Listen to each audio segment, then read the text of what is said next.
So most of the Americas were colonized. Spain had the largest portion, and the Portuguese had significant, then the British, the French, the Dutch, and the Caribbean. And so there were lots of European countries who colonized different parts of the Americas. I will be talking about all of these. And the US comes here first because the United States was the first country in the Americas to break away from their colonial power and become independent.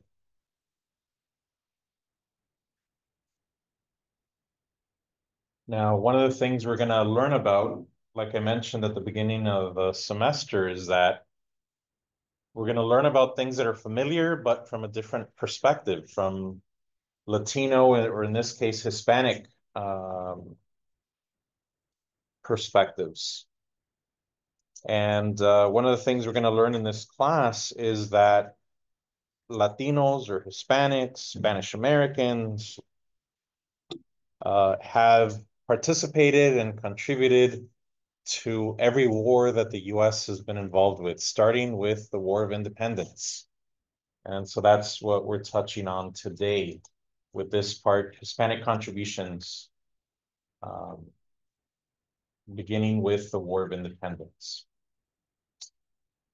And I'm not planning to quiz you on kind of general US history. So I'm not planning to quiz you on what year the fighting began or what year did the War of Independence officially end.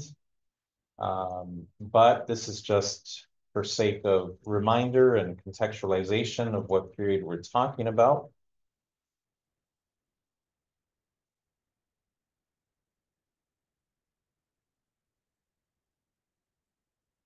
And so here we start getting to Hispanic contributions to helping the United States gain its independence. There's this man in particular, Bernardo de Galvez, who was the governor of Louisiana for Spain. And he and other Spanish Americans, people born and raised in the Americas that lived in the part of the Americas that that was controlled or colonized by Spain, and then eventually some of those parts become part of the United States.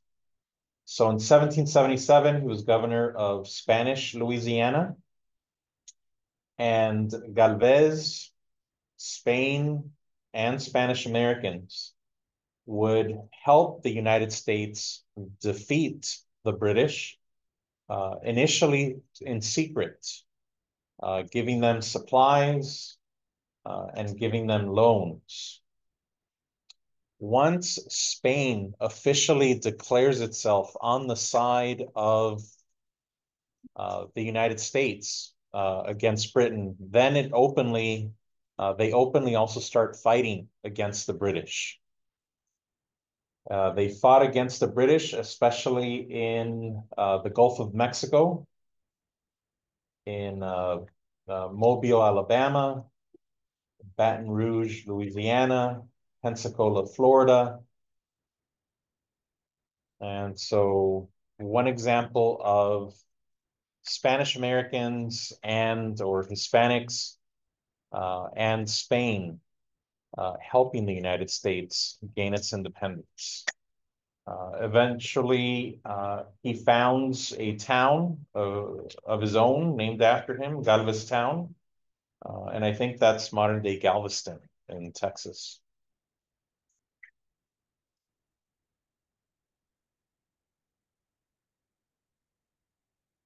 So the US is the first to become independent in the Americas. The second to become independent is Haiti. Haiti was colonized by France. They called it Saint-Domingue.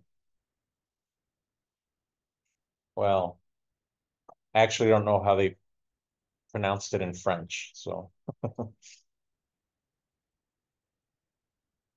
and it was considered the most lucrative colony in the world.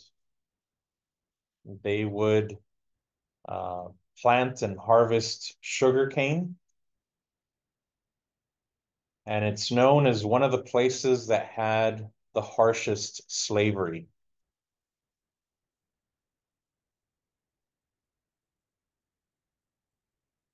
And you might recall that Haiti is half of an island that is shared by the countries today, shared by the countries of Dominican Republic and Haiti.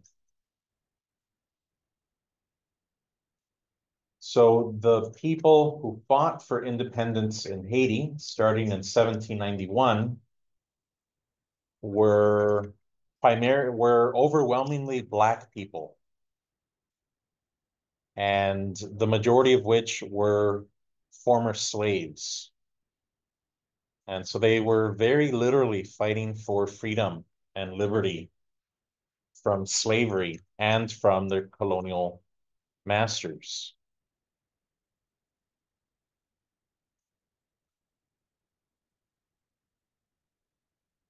Now, most European countries had slavery throughout the Americas. And so, and so none of them wanted to help these slaves become free and independent. Toussaint Louverture was one of their main leaders who was captured and imprisoned in France.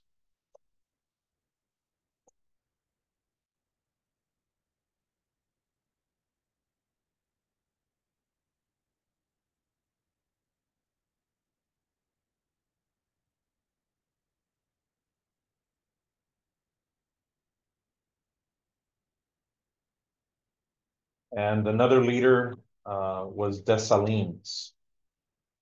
And he ultimately completes Haitian independence in 1803, becoming the first independent country of Latin America and the second overall. But like I alluded, not only did European countries not want to help Haiti, like in the case of where Spain helped the United States, even the United States did not want to help Haiti. Not only, and so hence the United States did not recognize Haitian independence until after the start of the US Civil War. Now, why did they not want to come to their aid? It's because they all of them had slavery, and they didn't want their slaves to be inspired by this war of independence in Haiti. So they tried to keep it secret. They tried to deny it ever happened. Like I said, the US didn't recognize Haitian independence until 1862. Then most of the world countries recognized that Haiti should pay France for keeping its property, its slaves, which they considered property. And so then Haiti got off to a terrible start financially by being shackled with a debt of $150 million, the equivalent of 21 billion today.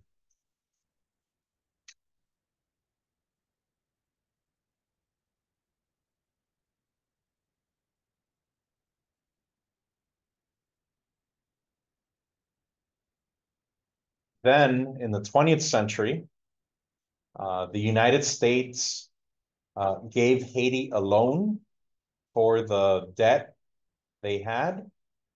Um, and that gave the US the leverage to control Haiti. until 1947, until after World War II. And so many countries conspired, including the United States, to not allow Haiti to flourish economically. And today it is the poorest country in the Caribbean and possibly the poorest country in the Americas. Um, and so, today we hear a little bit about Haitian immigrants or refugees in the United States. And most people in the United States have no idea of the role that we have played in helping to create the economic devastation of Haiti. More recently, a few years ago, the president of Haiti was assassinated. And there was a team, I forget how many, like 20 some people were a team that went into Haiti and assassinated the president, but they weren't able to flee. They weren't able to escape Haiti. And I think it was 25% of those people involved in the assassination of the Haitian president were people that had been trained by the United States military. Uh, and so, again, since that assassination, Haiti's been in disarray. There's different kind of warlords and gangs that are, are basically controlling the country in absence of their government. And then some of those people get admitted to the US as refugees escaping what we helped cause there. And what do? We portray them as people who eat our pets. And most of us are completely ignorant of anything that we did to help cause the situation that they're fleeing. But yeah, intro to the second independent country in the Americas.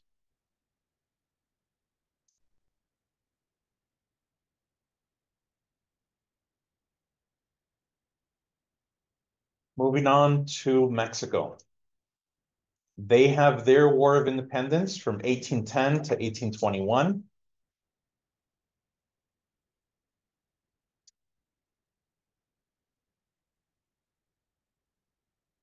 What are some of the reasons why they're able to do it at that time and succeed? Part of it is the caste system. And actually, there's also some similarities, some parallels between the US War of Independence and Mexico's War of Independence. Some of that could relate to the caste system, where there were people who were born in the Americas. They're fully of European descent, but born in the Americas for generations, that were always treated as second-class citizens. Because, as I mentioned in the previous lecture, if you were a peninsular born in Europe, you could get the highest positions in society. If you were a criollo, there was always a limit to how high you could, aspire or achieve. And so, even though there was a support of, the masses, it was led by elite people. A lot of the decisions were made by elite people, especially from the criollo class. And they end up continuing to be the leaders after independence. And they're the ones fighting against each other after that. And again, there's some similarity with the United States with, the elite of society in the 13 colonies, feeling like they weren't being treated as well as they would have liked by the British. There's another important factor that helps lead to this opportunity to begin a war of independence, and that is that Napoleon goes into Spain and gets rid of the king, or removes him from the throne. And so that created opportunities throughout Latin America or throughout Spanish America for these what they would have called viceroys to begin to kind of, in the absence of the Spanish king, to come up with local governments, local ways of kind of ruling themselves in the absence of the Spanish king. And that also created opportunity for them to might as well become independent altogether. All right, so these are the 4 phases of the Mexican War of Independence that I'll talk about. So I'll begin talking about Hidalgo, move on to Morelos, then the guerrillas of Guerrero and Victoria, and then conclude with Agustin Iturbide. And so I'll talk about each one of these individually pretty briefly. So Hidalgo was a criollo priest in Mexico. And he is known for being the one who gives the grito de dolores. Grito means like yell or scream or call. And Dolores is the name of a town, the town in which he gave this kind of yell for independence. And every year on the night of September 15th, on the eve of September 16th, when people in Mexico celebrate Mexican Independence Day. So it's not Cinco de Mayo, it's September 15th and 16th. And they kind of reenact Hidalgo saying these things, you know. And so every year, especially the Mexican president will come out of the presidential palace and say, you know, Viva Hidalgo and Viva Morelos and so forth. Viva Mexico. And so, yeah, it's thought of similarly to the US's Declaration of Independence. It's a moment in which kind of the goal of independence is stated publicly and acknowledged. And so that's another parallel with the United States. I mentioned when I talked about colonization in the past, I talked about the importance of the Virgin of Guadalupe. And here you see that, where the first flag or banner for Mexican independence is the Virgin of Guadalupe. And so she's seen as an important unifying symbol for this new country. Hidalgo succeeded, even though he was a criollo, he did succeed in appealing to indigenous people and mixed race caste people like mestizos. If you recall, the mixture of Spanish and indigenous, or mulattoes, the mixture of Spanish and Black. So Hidalgo had a lot of success very quickly, but he didn't capitalize on that early success, made himself vulnerable, and ended up being militarily defeated and executed once he was captured. So that brings us to the next person. Morelos continues the War of Independence after the death of Hidalgo. And interestingly enough, he was also a priest. And one of his goals was ending the caste system. he succeeded in getting more support from the criollos, from people of European descent, but that were born in the Americas. Whereas Hidalgo, most criollos were afraid of Hidalgo and his army. But Morelos, on the other hand, succeeded in getting more support from the criollos. Morelos himself was mixed race. He was indigenous, Black, and Spanish.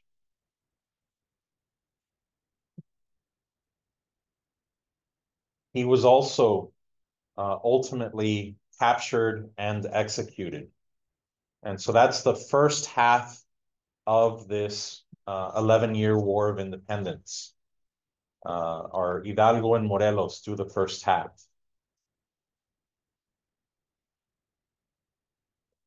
The second half is smaller guerrilla fighting. What is guerrilla fighting? Guerrilla fighting is something that's believed to have been learned from Native Americans. It is a way of fighting for smaller armies. And so, if you have a smaller, lesser equipped army, it doesn't make sense to fight in the old European style of, I don't know, you get your army and I get my army and we meet out in the field and let's see who wins. With guerrilla forces, it's about surprise attacks, hit and run, sabotage of supplies. It's they're tactics that allow you to cause damage while minimizing the damage to your own force. And by the way, this is also more similar to the way that George Washington led and fought with his army, even though we don't tend to think of him that way. There were many of George Washington's soldiers that would get frustrated with him because they felt that they were doing more running than fighting. Or ultimately, however, it paid off. He waited until there was an opportunity where he could surprise the British and defeat them, have a decisive victory. And so, but yeah, another parallel with US history. So again, the second half of the war is smaller guerrilla fighting being led by Guerrero and Victoria. Guerrero was also mixed race. He was indigenous, Black, and Spanish, had similar beliefs to Morelos. And then here I'm skipping ahead. After the War of Independence, he ends up becoming the second president of Mexico. And one of the things he's most remembered for is abolishing slavery in 1829, the same year that he became president. And so I'm skipping ahead there. This is not during the War of Independence. But yeah, just so you remember him when we do talk about him. This is significant for a number of reasons. Within the caste system, they, recognize that he's indigenous, Black, and Spanish. With a US system of the one drop rule, we would have considered him Black. And so in that sense, Mexico had from a US racial understanding, Mexico had their first Black president as their second president, not their 44th. And they abolished slavery in 1829 without, the need of a civil war, not to mention, a few decades ahead of the United States.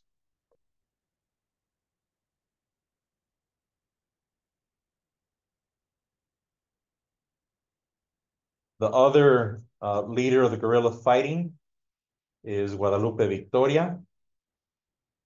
And again, skipping ahead, he goes on to become the first president of Mexico in 1824.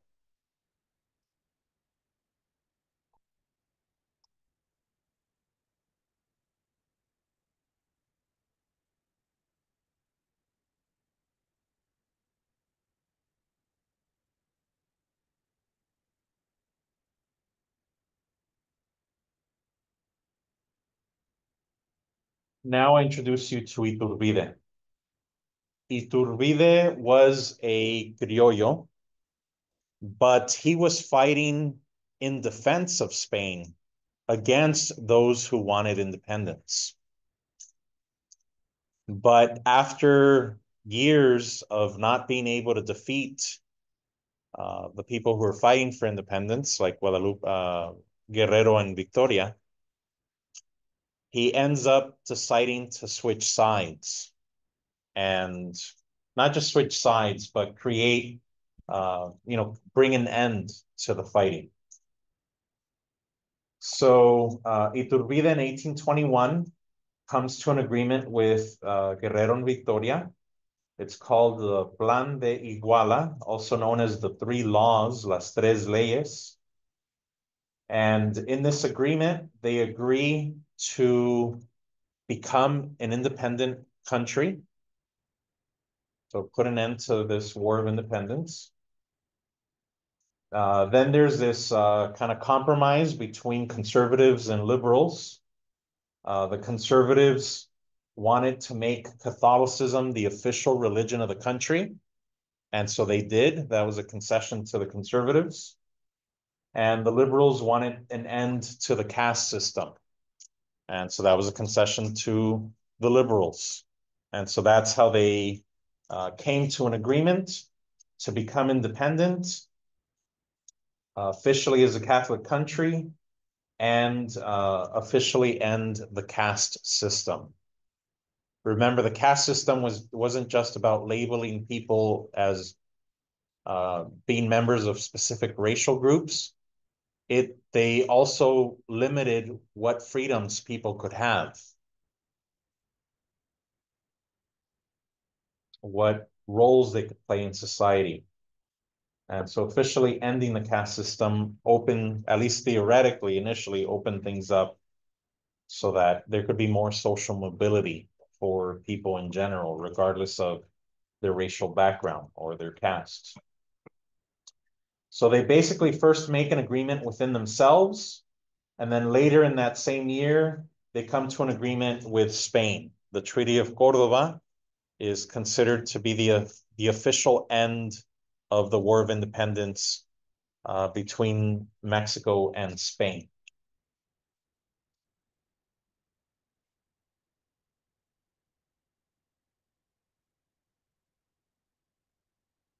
What happened with this war? 600,000 people died fighting. They accumulated a lot of debt. They spent 11 years destroying a lot of the country. And then there were also a lot of political struggles. In Mexico, there were, how do I put this? There's a lot of overlap between this left column and this right column. And so there are the Federalists who wanted power to be spread throughout different regions of the country. And then there's the centralists who wanted power centralized in the capital, in the national government, and the president. And so the Federalists in US terms would have been more in favor of states' rights, whereas the centralists wanted centralized power, a strong national government, a strong, politically strong capital city, and the politically strong president. And so the Federalists had a lot in common with the regionalists versus those that wanted power in the center. The liberals tended to be on this side of things. Conservatives tended to be the ones that wanted, the strong man the strong president, strong national government. So yeah, a lot of, like I said, overlap here between this column for liberals, this side for conservatives. Liberals wanted power to be transferred from the church and the military toward the state and the government. With that said, the church and the military did retain a lot of power regardless, even though they did lose some power. And so, yeah, it's basically about creating a civil government because prior to this, well, so yeah, prior to independence, but even right after independence, the church was not just a church. The church was in charge of many of the legal documents that today we consider part of the state. You know, like instead of birth certificates, they were just baptismal records. Instead of death records, you know, it'd be the kind of the funeral documentation of the church. There was no public education. There was just the education that existed was through the church. And the church was the biggest landowner in Latin America. And the church also played the role of the biggest banks in Latin America. So the church really had a lot of power. And so the liberals wanted to create kind of a separation between church and state, whereas the conservatives wanted to retain that power with the church, as well as give special privileges to the military.